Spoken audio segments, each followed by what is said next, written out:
Before we start this episode, we'd like to give you all a content warning that school shootings are mentioned briefly.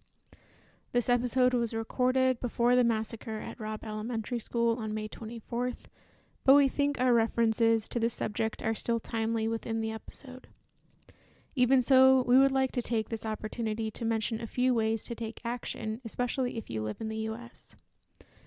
First, Victims First has organized a GoFundMe to help the families of the victims. We will have a link to this in our show notes. Second, we strongly believe that events like this can be prevented, at least in part, by stronger gun control laws in the U.S. One way to do this is contact your senators and urge them to pass the gun safety laws that have been sitting in their queue for years. We will include a link to a form letter written by Everytown, an organization that works to end gun violence of all kinds. Finally, we stand by all students taking action in the walkouts organized by Students Demand Action. You shouldn't have to protest in order to be safe in school, but we are so proud of you for making your voices heard and taking this action. We will also have the links for a number of organizations in our show notes for you to learn more about gun control laws in our country and what is being proposed. On that note, we hope you find some respite in this episode. Welcome to another episode of Talking Fast, a Gilmore Girls podcast. I'm Suzanne. And I'm Alexis. And we're two longtime fans of the show, excited to rewatch and recap it along the way. This week we're recapping Season 2, Episode 7, Like Mother, Like Daughter. Advised to become more social at Chilton, Rory winds up in the most popular school clique, while Lorelai helps with a fundraising fashion show. What an episode. I agree. I didn't know this one was so early in Season 2. But it's actually one of my favorites, I have to say, after watching. I really enjoyed it. Yeah, I agree. It's like an episode of just kind of fun and games for Rory and Lorelai. Like there's no super complicated drama or love interests or anything. It's just fun. Right. I mean, in fact, for us we to didn't watch. we didn't see Jess or Dean in this episode either. So yeah, we haven't seen Dean for. Did we see him last week? Yeah, he was the escort for the whole ball. Yeah, it's all a blur. I know. I was like, I don't even remember what last week's episode was. Yeah, well, for people who don't know our production schedule, it can get a little confusing, because we're recording this right now, but recently we've been thinking about like the episode we recorded weeks ago because we're posting about it and it just came out a couple days ago. So it's all a little, I don't know. I guess we should, sometimes I feel like we make fun of our memories, but maybe we should give ourselves more credit because we're like bouncing a lot of content. Yeah, that's true. The files just get misaligned. That's why our file organization is so important. Anywho, that's probably not what you came to listen to. Just please tell us more about how you organize your box folder. Mentioning that did just like send me in a mental reel about how I need to reorganize some things I just put on box, which is a wonderful feeling to have. Speaking of wonderful feelings, I know we have those when we do our Talking Fast segment. And you are first this week. Okay. Do you feel ready? I think so. Okay. 3, 2, 1, go. So both Rory and Lorelai are getting some flack about not being sociable enough with Chilton. So Rory is told to just randomly sit with some people at lunch, and she ends up sitting next to the Puffs, who seem to accept her, which I think is kind of strange, just like off the bat. And they're a secret society, and Paris wants to join also. Meanwhile, Lorelai ends up joining the Booster Club, and they set up a fashion show, and Rory gets in trouble, and Lorelai and Emily dress up. Okay. I feel like I got most of the things. I'm kind of surprised with myself. You did get most of the things. Okay, are you ready to pick up the slack? I suppose so. Okay. Ready, go. Lorelai and Rory are critiqued for being loners, so they both have to kind of go out in the world. Rory, gets involved in the secret society. She brings Paris along with her too. Meanwhile, Lorelai has to get involved with the boosters, and she does a fashion show. She gets Emily to join her, and they walk down in fabulous matching outfits.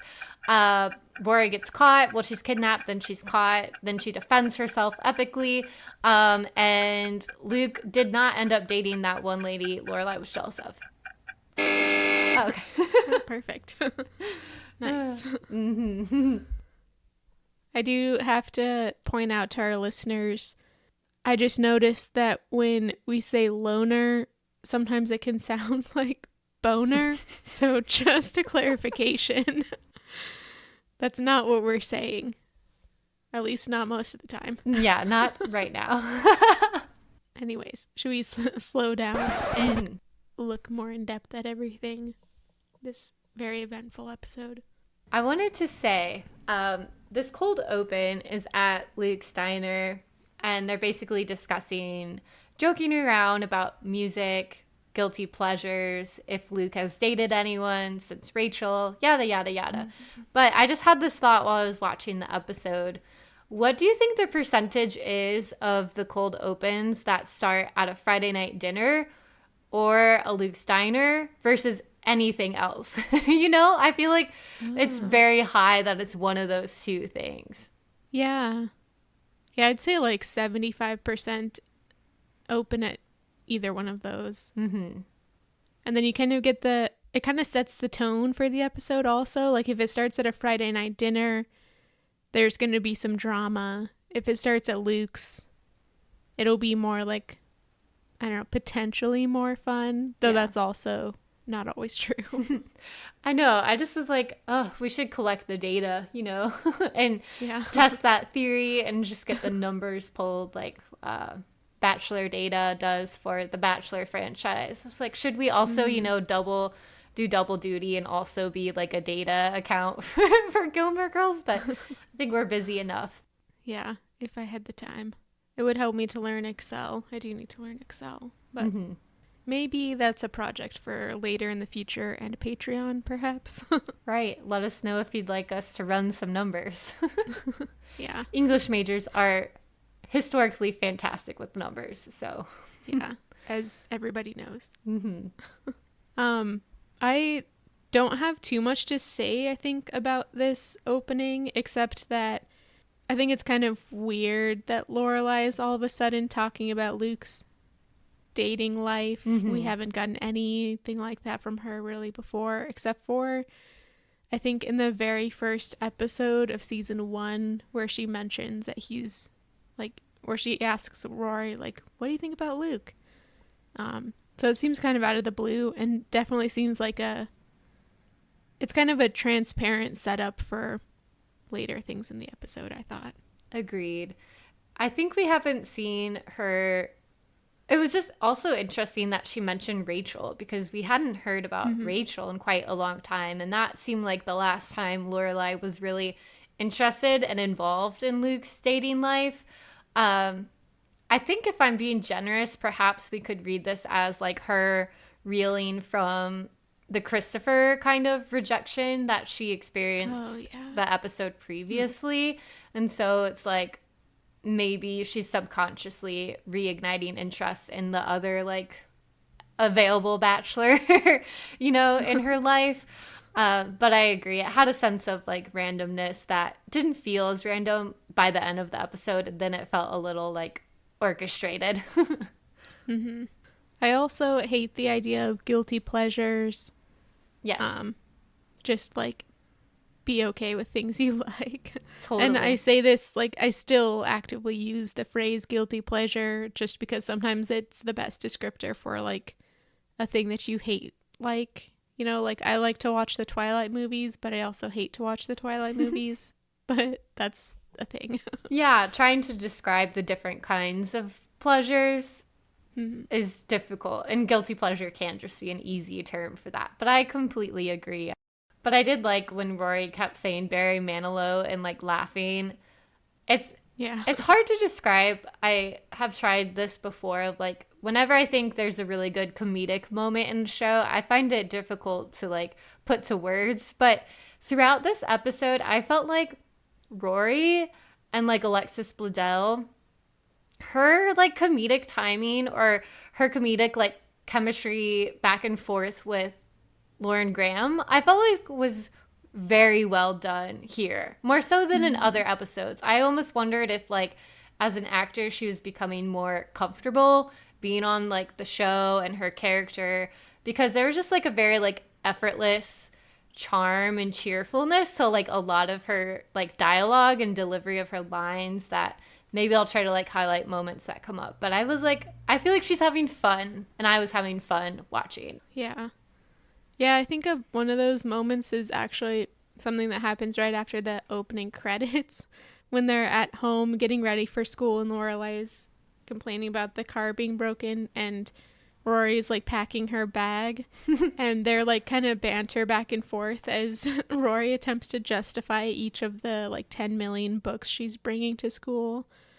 Only like 2 of which seem to be necessary for school. Yeah. She was saying she's got like her bus books and her lunch books, and she has like multiple options for each, like if she feels like a novel or a short story.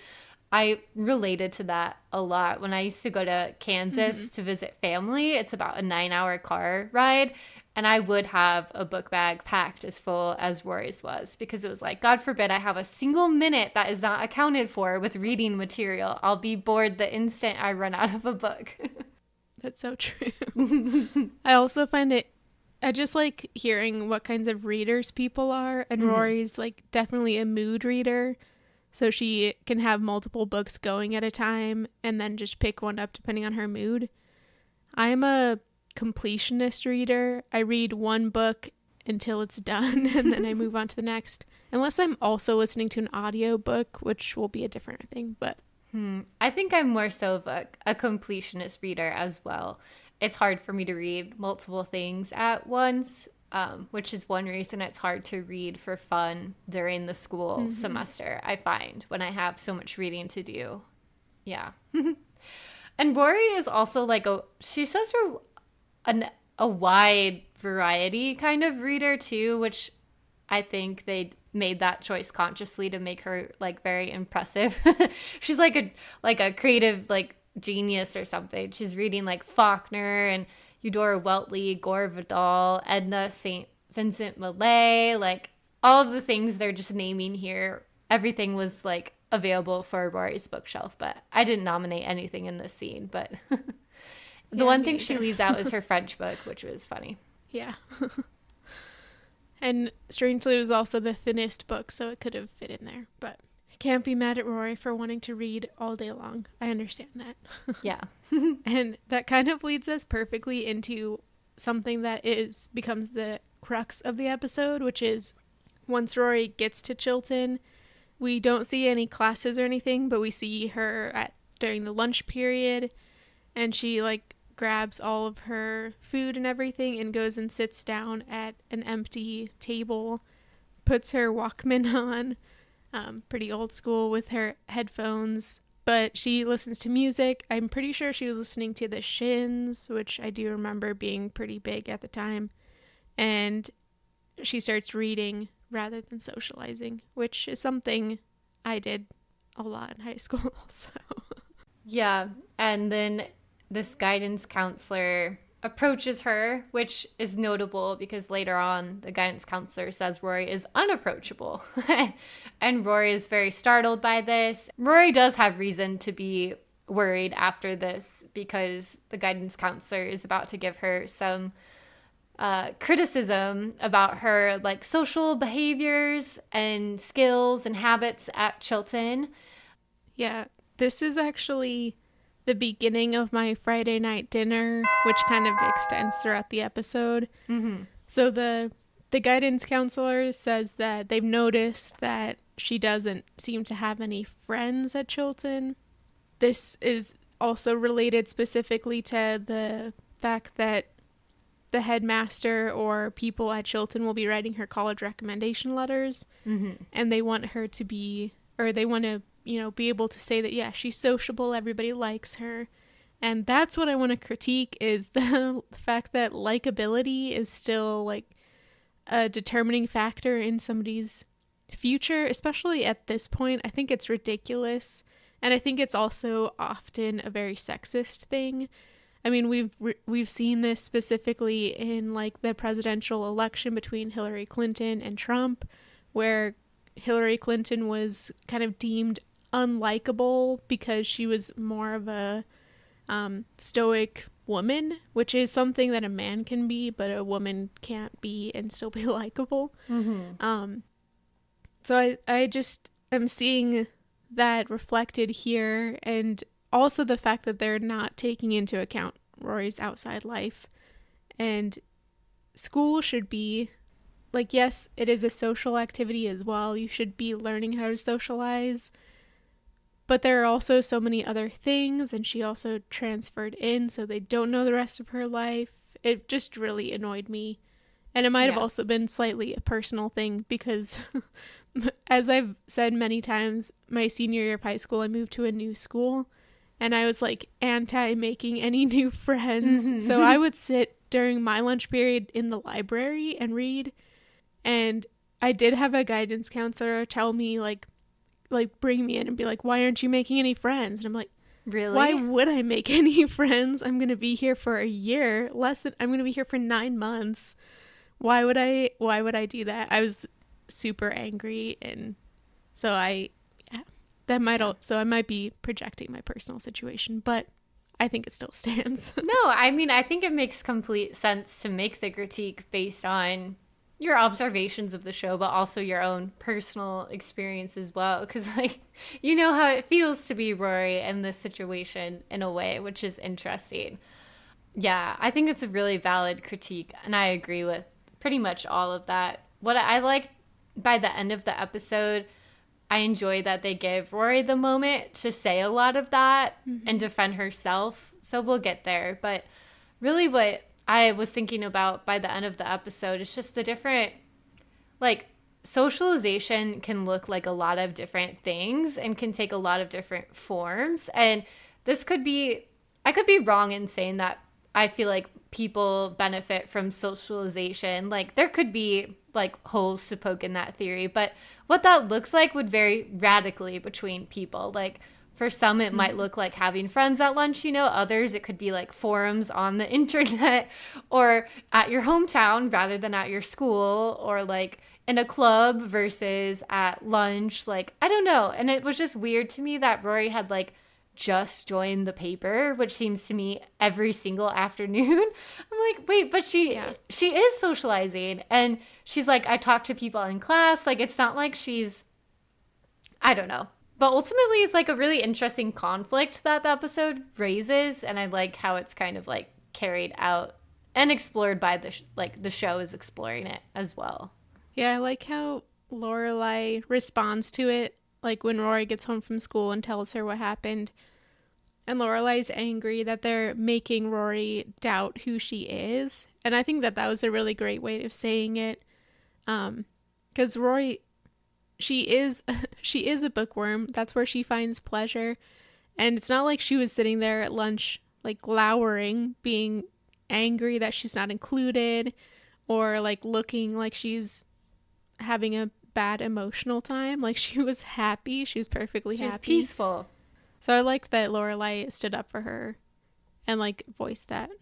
And we've definitely seen Lorelai try to like push her into the socialization. Like, you and I kind of took similar yet also opposite sides when it was about the concert and making friends, with Madeline and Louise in Paris. And in that moment, Lorelai was pretty pushy. But here, Lorelai, maybe she learned from that. Like, Lorelai is clearly the person who would talk to everyone at lunch, but like, she knows Rory. And I really liked that she took her side on this one and was just like, you should be you, and I'm going to go yell at Charleston. I haven't done that in a while. Yeah, which of course goes well. I do want to point out before we get to that scene, there's a classic Kirk scene here when they're back at home and he's been supposedly fixing Lorelai's Jeep. I'm not sure why she trusted him with that because he has no idea what he's doing. And he also chimes in on the loner conversation, saying that he was somebody who was considered a loner with a duffel bag at high school, and look, he's just fine. And that's a little bit of not the proof that they wanted. Mm-hmm.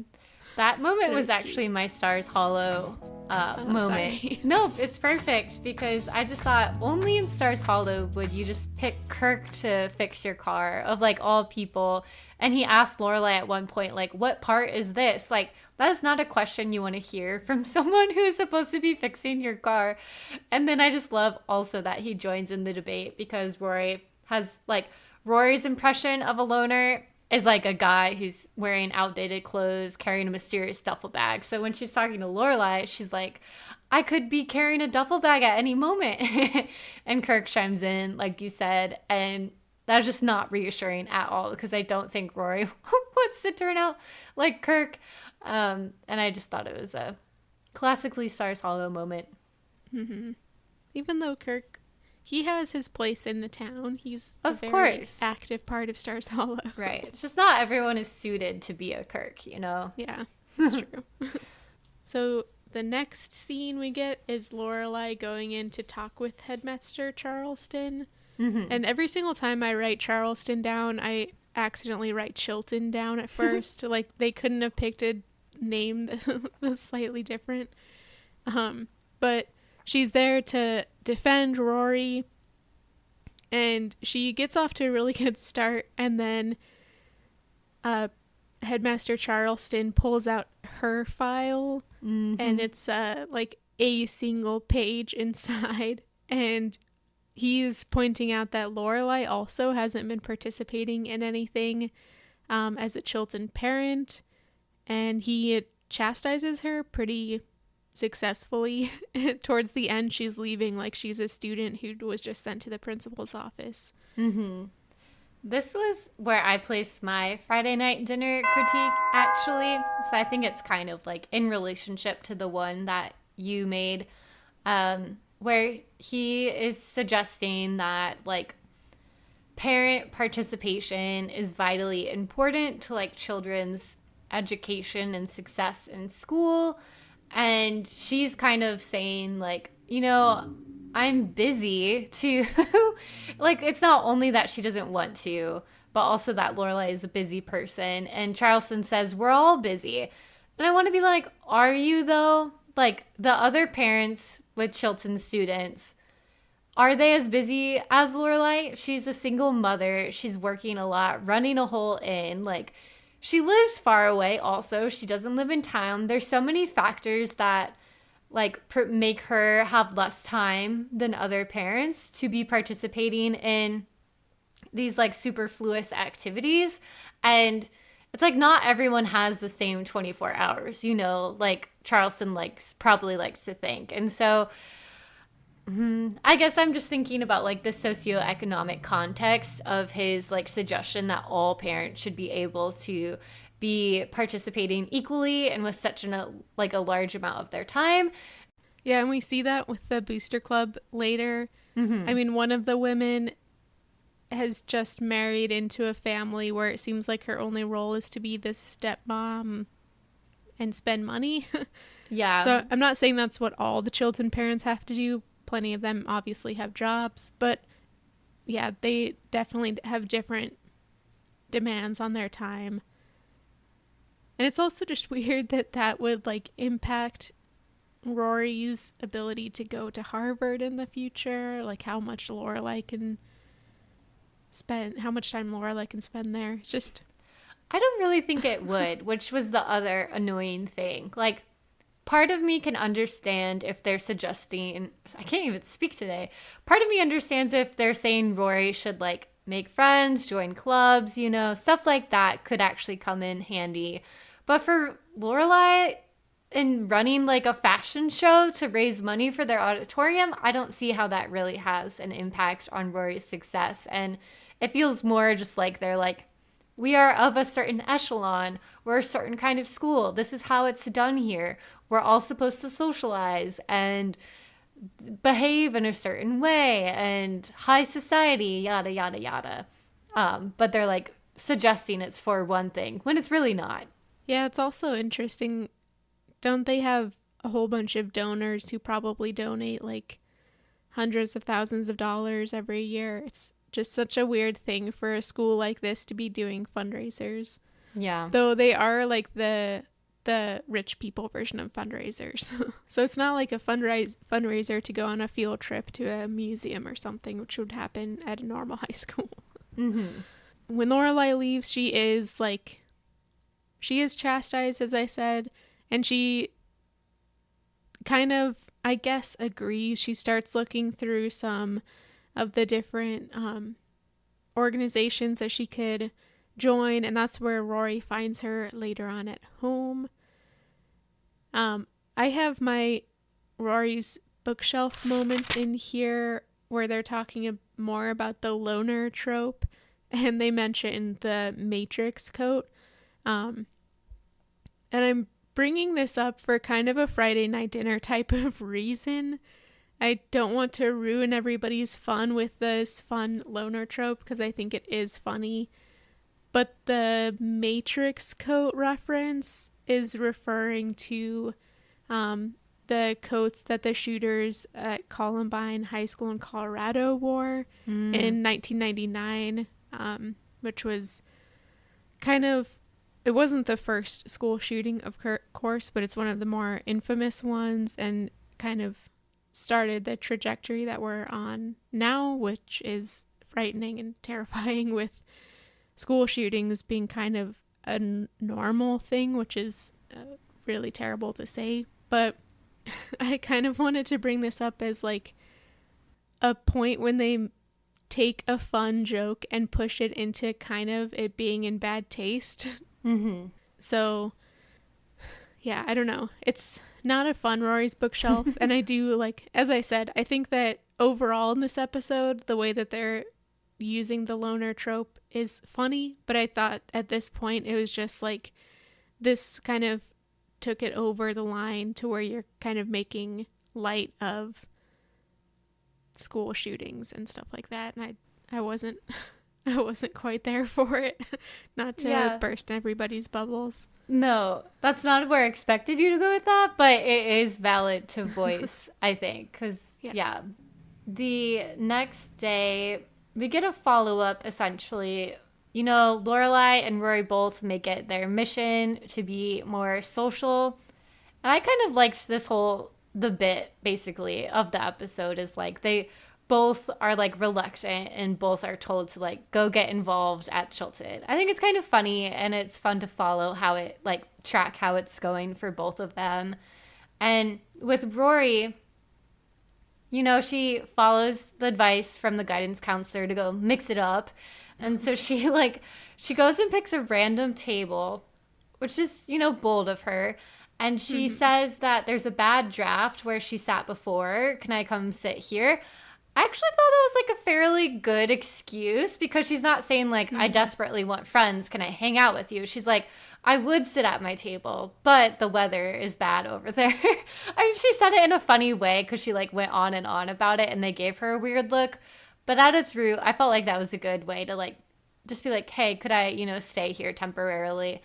Little does she know, she has selected the table that houses a secret sorority, exclusive one at Chilton, the Puffs. Such a unique name. Mm-hmm. And we find this out from Paris as Rory's sitting there. I love that. Paris, like, walks by and is, like, takes a second look, and it's hilarious. She, like, walks by again and is, like, astounded that Rory's sitting there. Yeah, that was a great comedic moment.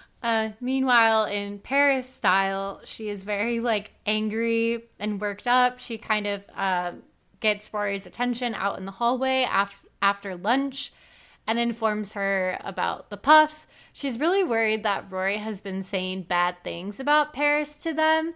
And that, you know, we learn Paris's mother and aunt were Puffs. It felt very much like 5 generations of Gellers have gone to Harvard. You know, it's like her whole family has been puffed, apparently. She mentions that Sandra Day O'Connor was a puff, apparently, and she's the one who decided that their table is where it is now, which I felt was a funny reference. I find it far-fetched, but whatever. But once again, it's like the motivation driving thing for Paris right here is her like really shaky relationship with her family name and like reputation and her future, and she's like so just stressed out about this. And it's another like I think sympathetic moment for her where we start to like see her and Rory work together a bit more in this episode, because Rory like she does sympathize with Paris even if she doesn't outright say it here or later, but you can tell she feels bad for her, and we know Rory would never say anything bad about Paris really to them. Yeah, she would never say something bad unprompted, I feel like. Which is what Paris assumes she's been doing. But later on, I guess the same day, so this must have been Friday, we have a Friday night dinner. I feel like this episode's just going at a fast click because all the scenes are in a different place. Yeah. But we have Friday night dinner, and Emily has, of course, heard about the conversation between Headmaster Charleston and Lorelai, and she's chastising Lorelai again for not being more involved in Rory's school. It felt very much like, did you read the newsletter? Yeah. That conversation that we covered earlier. Yeah. And Lorelai's like, of course, I've joined a club. I've joined the Booster Club. Just pulls a random club out of a hat. Yeah. And Emily, like, plays off of this wonderfully by saying, oh, with the matching sweaters, which mortifies Lorelai, of course. Yeah. I like, what a fine group. Yeah. I also liked the idea of having a barbecue inside for this Friday night dinner. And am I remembering it incorrectly, but was Richard not there for this one? Correct. Okay. So we still haven't really had a follow-up on the argument that they've been having the previous episode. Yeah. I also wanted to make a point that this episode, I noticed something. I mean, it's kind of weird to say, but we've talked about how white the show is, right? And this episode actually featured 3 Black actors, I noticed. One was the guidance counselor. The second was the girl who gets up and leaves the Puffs table. That's how there's an open seat, so Rory goes over. So that's 2 Black people at Chilton, which might be a record. And then Emily's current maid right now is also a Black woman, which I feel like I've noticed Emily almost always has like white domestic help. And I very much think that has been her choice, where she's one of those like upper society types that like keeps European people in her house. And so I don't know, I found this to be an interesting moment of representation, and it's something I noticed across the episode. But it's not like a victory by any means, but it's just so weird that it would stand out at all, because it's such basic just roles that are filled by these actors. But like on this show, it actually does catch my eye because it is so white. Yeah, it's so rare. Which, yeah, as we said when we first brought this up, like to have like white main characters is one thing, but to have almost no Black secondary characters or people of color in secondary roles in general. Of course, we have Michelle, who is a regular, and Lane. Like, yeah. But yeah. But it becomes, if it wasn't a conscious choice at first, it becomes one the more that you make it. And so, yeah, I think it is important to like point out when they seem to maybe have made a conscious choice to do something different for once. An interesting Friday night dinner all around. But one without drama. At least not real drama. No. Just the only drama is that you're not supposed to eat barbecue outside, according to Emily, even though clearly that's usually where people eat barbecue. Yeah, very strange. After this, the next scene that we see is at the Booster Club meeting. And I thought this was interesting. This is the first time we've really seen Lorelai interact a lot with larger number of adult women, like that aren't her friends. So I thought it was interesting to note the dynamic that kind of shows up. She is late to the meeting, of course, but I didn't write down any of the Booster Club moms' names except for, is it Ava, who's the leader? Oh, and then Aubrey is the young. She's like the only one. The rest are all like very waspy, kind of classic Chilton moms, but she's clearly like much younger, blonde. She's wearing a leather jacket, so I kind of thought her and Lorelai might hit it off. She's got a very, noticeable engagement ring. And she's the one you mentioned before. She's just gotten married. And so she no longer works at Saks because they're like, Audrey works at Saks and she got us these clothes. And she's like, no, I don't. And like waves her ring around and can't remember her stepchildren's names. I kind of like it. I like that kind of character. I just imagine her interior life, like, she's just, married up. She's living good life. Maybe they'll get divorced and she'll be much better off in the world after that. Yeah. Yeah, I thought it was interesting, like, the types of women that they decided to show in this scene. Like, the kind of CEO type woman with Ava, like, the obvious leader of the group. And then with Aubrey, kind of like the gold digger type trope. Yeah. Which comes up a lot more in later seasons in this show also. So they're working on figuring out how to do the fundraiser. They're going to do a fashion show, but they need a place and like a event coordinator. Thankfully, Lorelai has both of those things. So she volunteers the inn and also volunteers that she will coordinate, which, like, talk about just diving in headfirst to a new group and like putting a lot of pressure on yourself, but it is appreciated.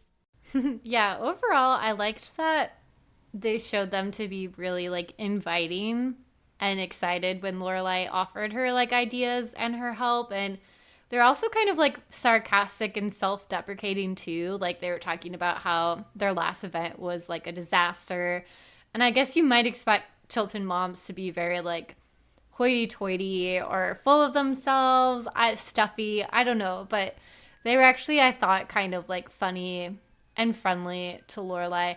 They're also gossipy, like, but still, I thought it was fun. Like, I thought it could have gone much worse. It actually went well for Lorelai. Yeah, she actually did fit in, which Emily will note later on. Yeah. Oh, we do also get this one tidbit of information that's very important, which is the models for this fashion show are the moms of the Booster Club themselves.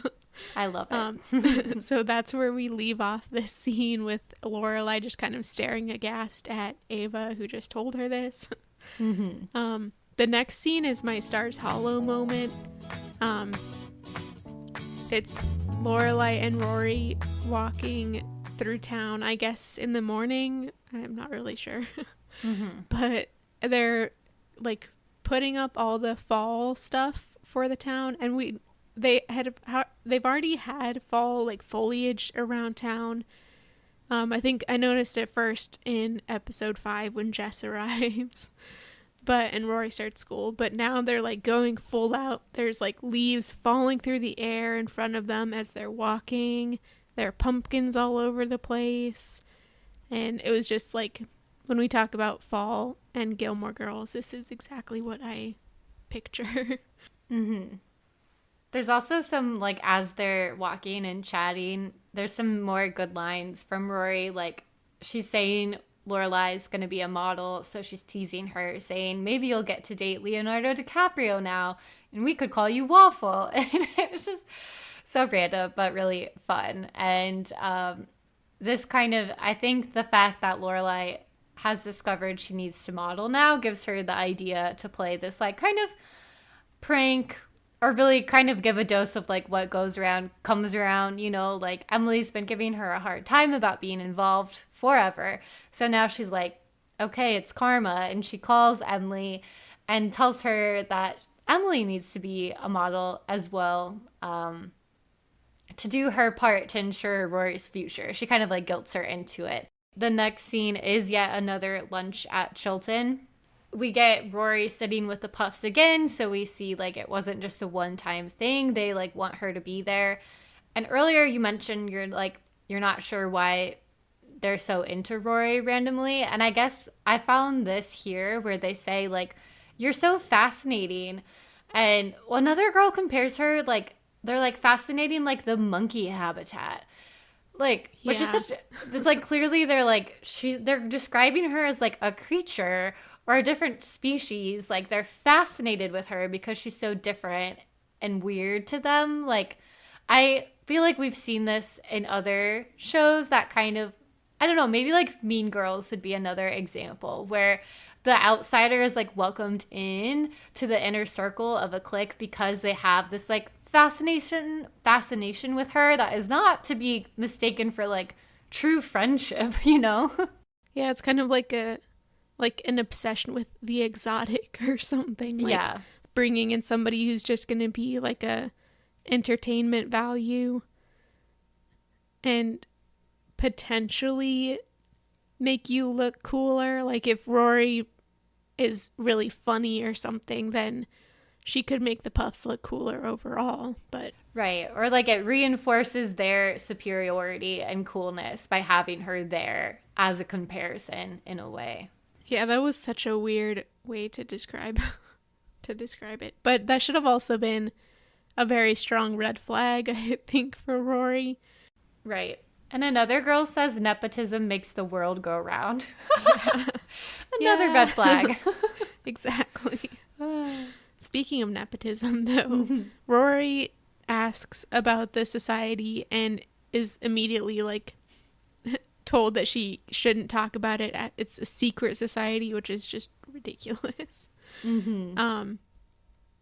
And then they also, Paris is just like leaning against the wall behind their cafeteria table, reading, being super awkward and kind of creepy. And they call Paris too intense, which I think is another instance of the likability factor for women specifically. Not to say that Paris is not intense, because she definitely is.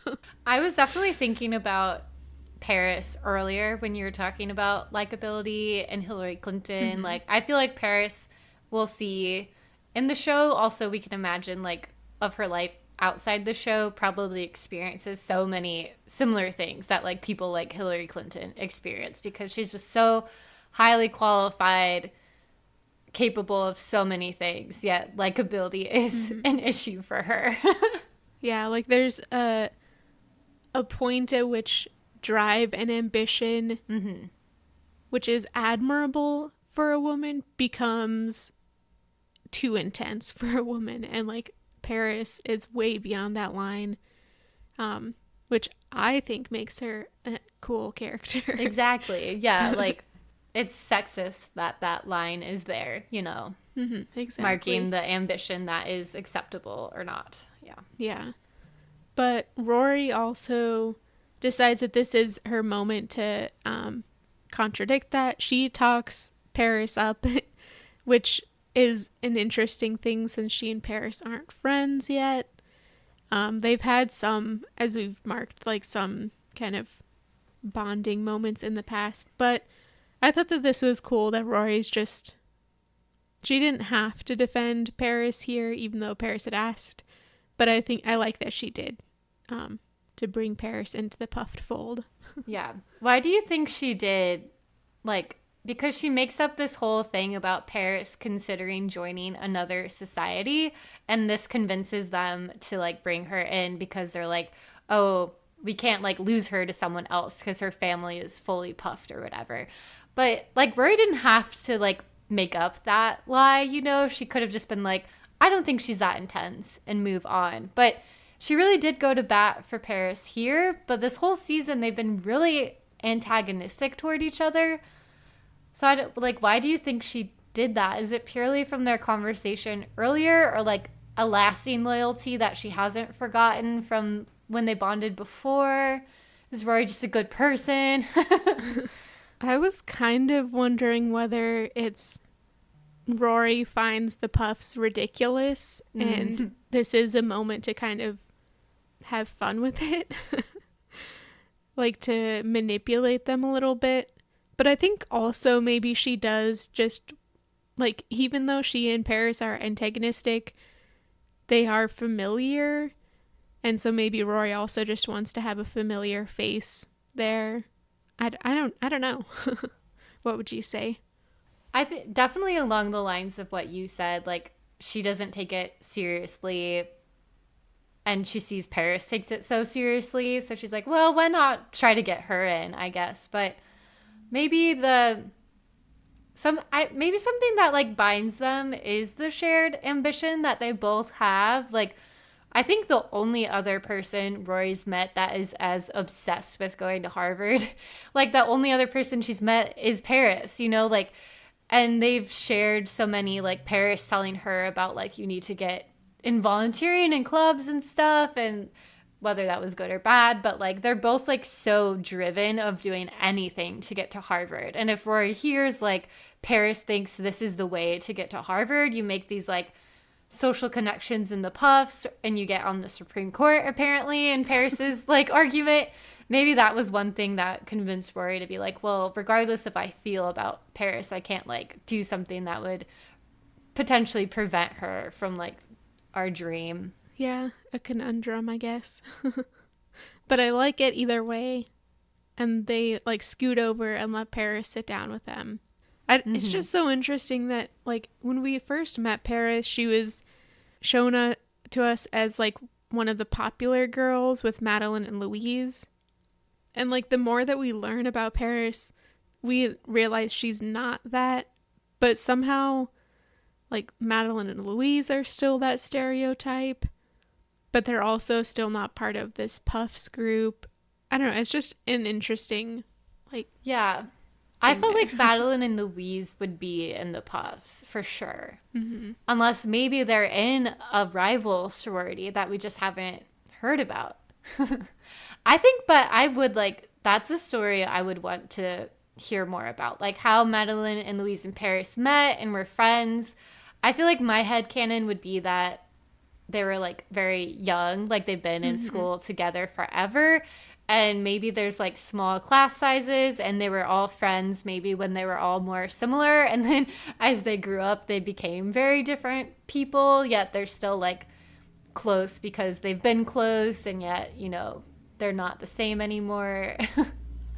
I don't know, maybe they're friends with Paris for the same reason that the Puffs are drawn to Rory, you know, like they find her weird. She like guides all of their homework and their group projects and stuff. They can kind of like ride her coattails to success. Yeah, I like the vision of like 5-year-old Paris and Madeline and Louise playing. It's cute. Yeah, Paris would still be the one telling them what to do, but... Oh, totally. I guess that she did mention that she'd known Tristan forever, too. So that could be more evidence for the theory that they all have been in these, like, private schools since the dawn of time, all really close and whatnot. Yeah, not meeting anybody else for variation, which, again, hits with the Rory being a monkey in a habitat type of, like, character for them. If they've been in school with the same people since kindergarten. Anyways, but the next scene we get is at the inn, and they're getting ready for the fashion show, and Lorelai has called Luke to help fix the stage. She doesn't trust the guy who set up the stage because it's Why would you trust the guy broken. who set up the stage? But Luke shows up with his toolbox. Bert, I think. Yeah, I did like that they kept that a running joke. Emily arrives on the scene ready to model and she like goes back and Lorelai goes back and they're looking to hear, you know, what they're just waiting to be assigned their dresses to model. And the worker tells them that they're together. They're going to be a mother-daughter duo. And I feel like their faces are priceless in this moment. And then Lorelai opens up her bag and she just gasps and says, "Oh my God." And we'll see what their outfits are later on. But I think Rory describes it best by saying Lorelai looks like Nancy Reagan in her outfit. We also have a scene where Ava shows up and is watching Luke fix the stage and finds him attractive and asks Lorelai who this attractive manly man is, I guess.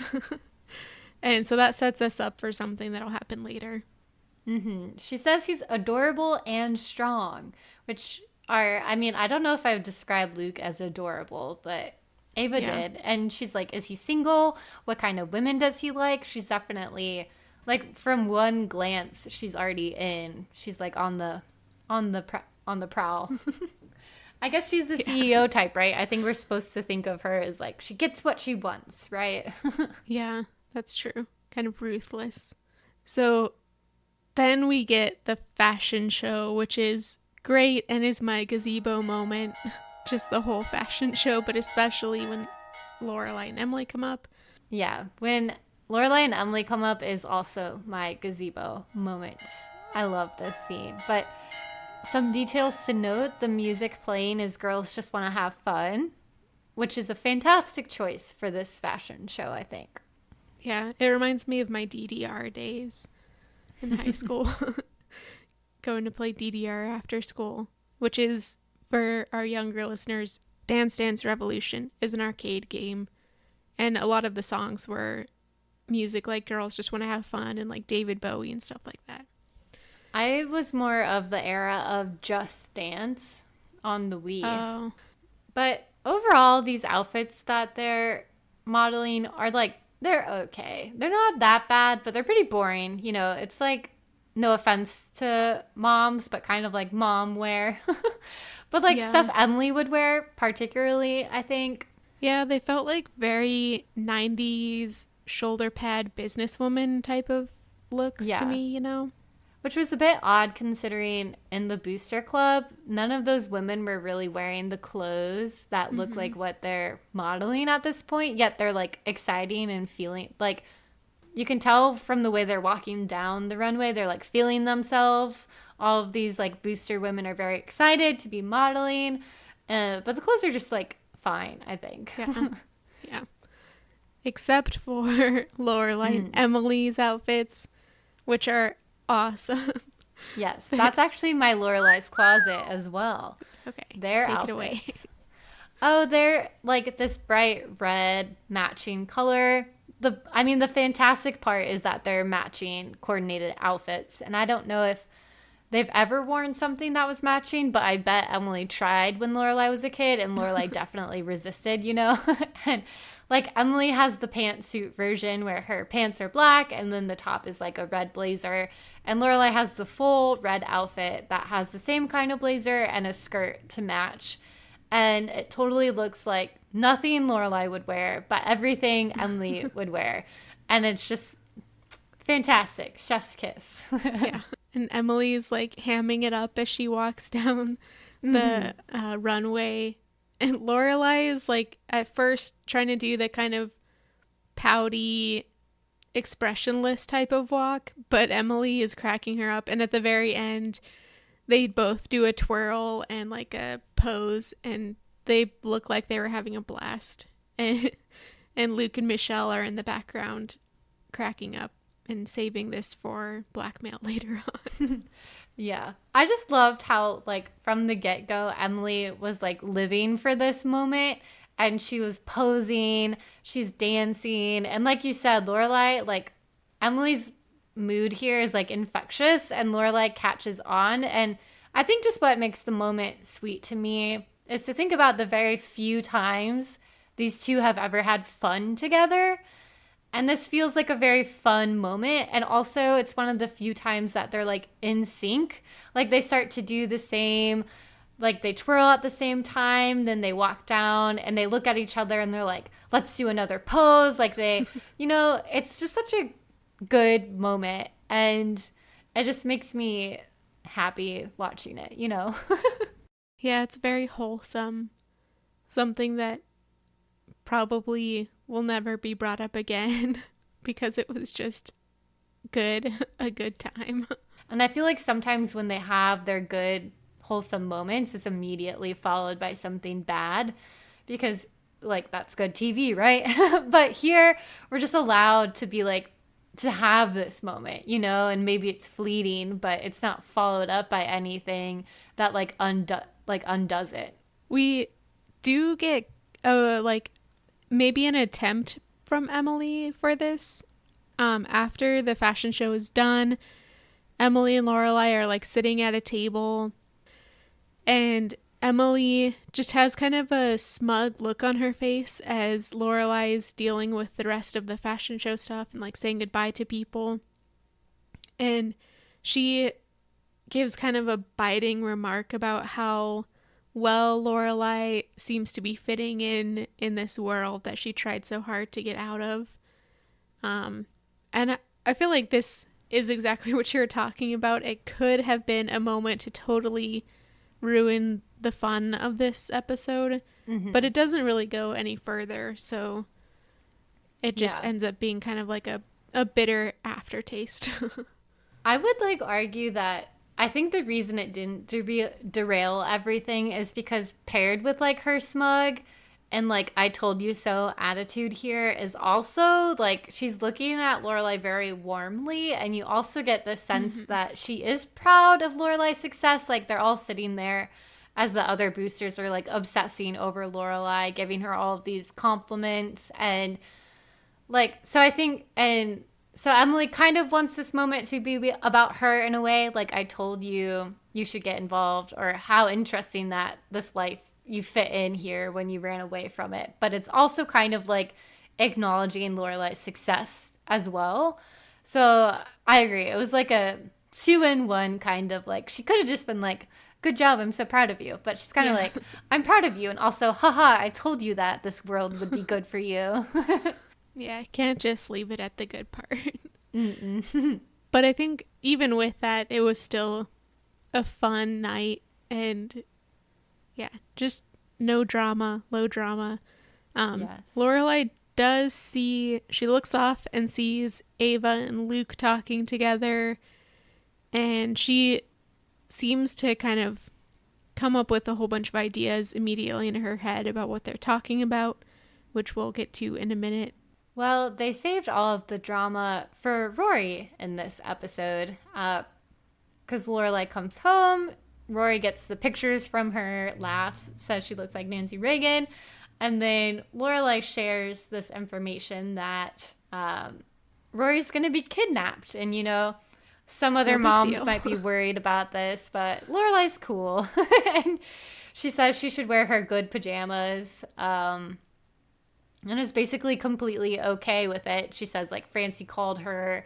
And it's going to be this, like, you know, sort of initiation sort of ritual that, you know, we should expect the Puffs to arrive to induct her into their society, I guess.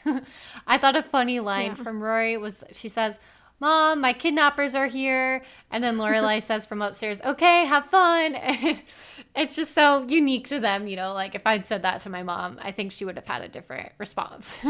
Yeah, this reminded me of like sanctioned nights of making trouble. Specifically, like when I grew up, my parents had us like super involved in church and stuff. So sometimes the youth group would have like, at one point we were doing like a flamingoing fundraiser where we'd go and put plastic flamingos on somebody's yard, and then they'd pay us to move it to somebody else's yard, and we'd use that money for fundraising. And we would like sneak out after dark to do that. And so it felt like that, like kind of the fun, and you're doing something you shouldn't, but it's also like you don't have the guilt of knowing that you're actually going to get in trouble for it. And one reason Lorelai is okay with this, because like she thinks the thing that they shouldn't be doing is, you know, going out in the middle of the night, I think to like get food or something. But really, Francine hasn't told the whole story, which is that they're going to break into Chilton, which is just a horrible idea. Before that, though, when they're leaving, after they've picked up Rory, Paris, poor Paris, her hair is a mess. She's in like regular pajamas and she has pimple cream all over her face, like looking exactly like I would if I was sleeping, you know? Mm-hmm. And she says, she's like, nothing in my life is fair. She's so dejected. Like, poor Paris, like she got into the puffs, but like she doesn't have it as easy as Rory, who like got this full warning. And like, I just felt so bad for her. Poor girl. Yeah. When we get to Chilton, this ritual is the most ridiculous thing. They go right into Headmaster Charleston's office, and the ritual is they light a candle, and then each new girl has to pledge their devotion to the puffs, which is a huge red flag, and ring the bell that sits on Headmaster Charleston's desk, which has some legacy to it that I didn't write down. But they have to say this chant, which is, I think I got it right, but correct me if I messed it up. It's P to start, 2 F's at the end, and a U sitting in between. It's poetry. Yeah. Just like, how can you possibly play with the weird Puff's name? Which I feel like it was just, must have been so much fun in the writing room. Oh, totally. My Rory's bookshelf is in the moment right before they kind of get into Charleston's office because they have a key. And at this moment, Rory and Paris start a debate, basically. Rory is like, I don't want to go in there. I don't want to get in trouble. And it made me think of Paris and her at the concert, where both of them were unwilling to like break the rules and leave like Madeline and Louise were. And so I felt like this testified to how desperate Paris was to join the Puffs, that she was willing. She's like advocating for breaking the rules. She's like, well, we just have to do it, you know? And as they're having this conversation, there is a third girl who doesn't get any lines in this episode. I don't think she had a name, but I noticed her because she plays, she's in The Nanny, which is one of my favorite shows. It started in 1993, and then it ended like shortly before Gilmore Girls. I looked that up. I don't just have that memorized. But it's a wonderful like sitcom starring Fran Drescher, it's hard to say, where she's a nanny for this family, the Sheffields, and their youngest daughter is Grace, and she's played by Madeline Zima, who is the actress in this scene. So that's such a like convoluted way of saying that's my Rory's bookshelves, because it made me think of The Nanny, which is a show I love. And I was just like, oh, it's like that young girl, but she looks so much older. She's like a teen now. She's so young for The Nanny, you know. And we'll see her again at the end of the episode. She's kind of got like a prevalent role here. And I feel like it was probably one of her first roles after being on The Nanny, which was a pretty like long running show, you know. It's weird that she didn't get any line, but she did have some great face play. Yeah, she's like in the back looking very concerned, you know, as Rory and Paris are debating whether or not to go through with the ritual or not.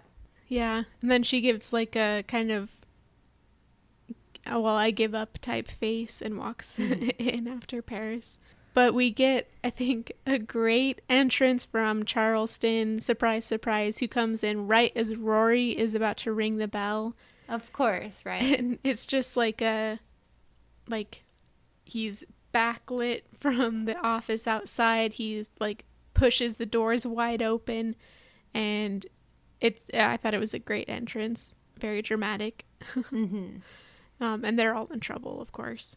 I felt like he was kind of overreacting. Like when he was lecturing the group, you'd thought that they had like, I don't know, murdered someone in his office or something. I don't know. Like, yeah, it's also something that must happen fairly often. Like, you think this is a supposedly secret society, but it seems like also everybody knows about it. So I'm assuming he knows about it. It just seems unlikely that he wouldn't know about this weird ritual too. So maybe he was just like playing it up. Right. It seems like something the school would kind of like look away from and allow to keep going on. Maybe he was the most upset that it was his office. You know, maybe he's very possessive of that. Like, break into Chilton in our auditorium. It needs to be renovated anyways, you know? That's why the boosters are raising money, but not my office. But the next moment was almost my gazebo moment because I thought it was awesome. But Rory, like, you know, she is witnessing this very dramatic lecturing from Charleston, and she's like, I've had it. And she like stands up and defends herself. And I was so proud of her. And it made me think a lot about what we've talked about Rory having confidence to stand up for herself. And I feel like she really succeeded in this moment here. Yeah, she like goes on about how she does have friends, just like she told them at the beginning. Like she has friends back in Stars Hollow, and they just don't see it because she doesn't live there. She also clarifies that she just sat at a random table, which of course is horrifying for Francie in the background. And she was just doing what Chilton wanted so that she could get into Harvard. And Charleston does admit that perhaps they may have misjudged on her account, which is great. Yeah. I really like her line where she says, like, I have a life that you don't see, so you think it doesn't exist. I thought that was so well put. Yeah.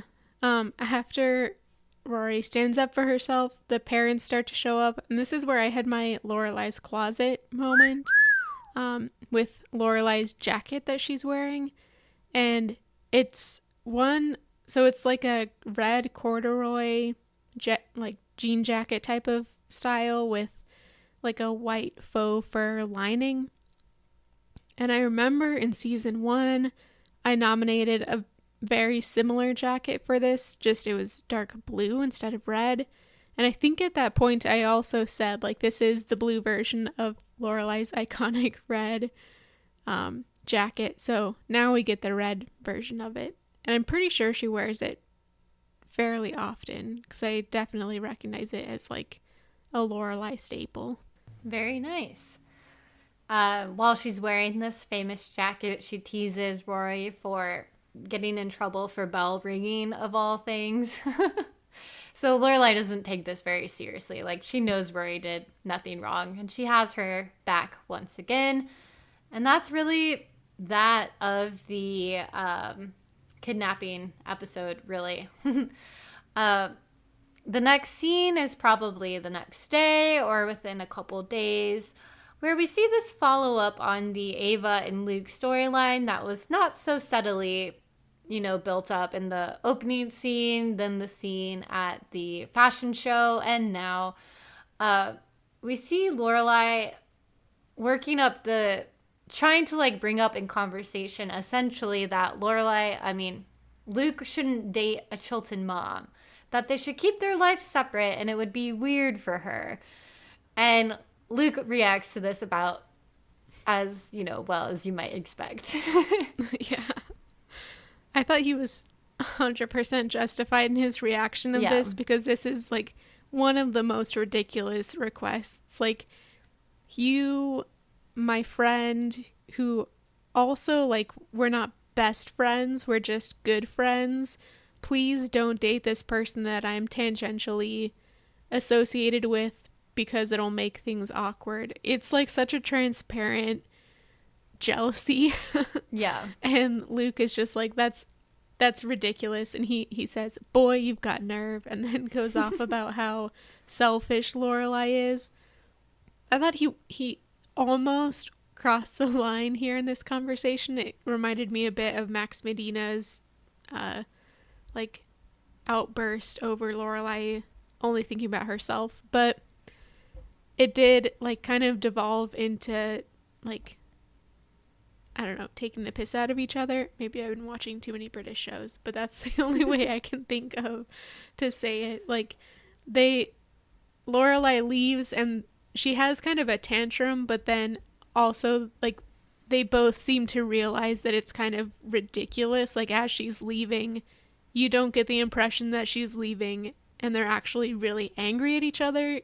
You get the impression that she's like, wow, I just did something really stupid and I'm gonna like try and maintain some sort of dignity, but this was really stupid, and bye.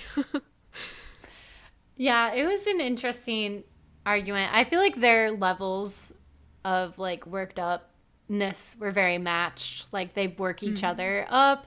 And by the end, it's interesting because Luke is, he's quite annoyed at Lorelai's audacity to get involved and like say who he can and can't date. But at the end, like, because she starts to walk away, but he says like, by the way, she was just asking me for directions anyway. So like, he was annoyed, but also then he shares the information that like, no, that was nothing, and I'm free to go on a date if you want. Though he doesn't say that last part. But then the funny part that kind of like resolves it in a way is that Lorelai makes fun of the directions that he gave Ava. She's like, nobody would take that route. You know, the correct route is to do the, and then the classic joke where you say really detailed directions about like what roads and freeways to take and stuff like that. So yeah, things did like kind of resolve, or the tension dissolved by the end of this scene. And Luke was like smiling, kind of a knowing smile again as she walked out. Yeah. Like he knew that it was a jealousy thing. So I feel like that must have been like a little heart flutter moment for Luke. Yeah. It was definite. It's like it's the trope of the two people who are like attracted to each other and they get in arguments over nothing and then they end up having sex or something like that. Like I've been rewatching New Girl, and that's so much of like Jess and Nick in like season 2 before they get together. They'll just be like arguing over nonsense things and then just start making out, and that's a certain, I guess it does it for some people. It's a dynamic. It is a dynamic. And so we've got a conclusion, I guess, to Lorelai's storyline kind of in this episode. We also get a conclusion next for Rory, which is just a nice quiet scene back at lunch at Chilton. Rory goes back to sitting at the table with her Walkman and a book, and then that girl that you pointed out comes and sits across from her. Like, she doesn't say anything, she just pulls out a book as well, and it's just all is right in the world. I know. I almost made this my gazebo moment as well because I thought it was so lovely. And that's what, earlier I said socialization takes a lot of forms. And this is what made me think about that, because like they're having companionship in this moment, like they're there together doing something they both like Rory smiles, and like that's, this is a form of socializing too. And it's like, it just made me think it takes a lot of different forms. And I just found it so like heartwarming that it ends with these two like bookworms who are just, coexisting happily, peacefully reading their books together. I'm like, that's the dream. Yeah. My dream, at least. Same. Yeah. Just being able to be yourself in a situation, I guess, like not feel the pressure to perform or anything like that. That was the end. Sadly, no Jess again, but it was a great episode. I thoroughly enjoyed it. Yes. So since we're at the end, of course, I will remind you to subscribe to us, like us, review us, wherever you get your podcasts. We love it. You can find us on Instagram and now TikTok. But since this is late, you could have found us on TikTok weeks ago. But, and as usual, the last thing to say is to send us your gazebo moments to our email at talkingfastpodcasts@gmail.com. We'd love to hear from you. Until next time. Yeah, talk to you next week.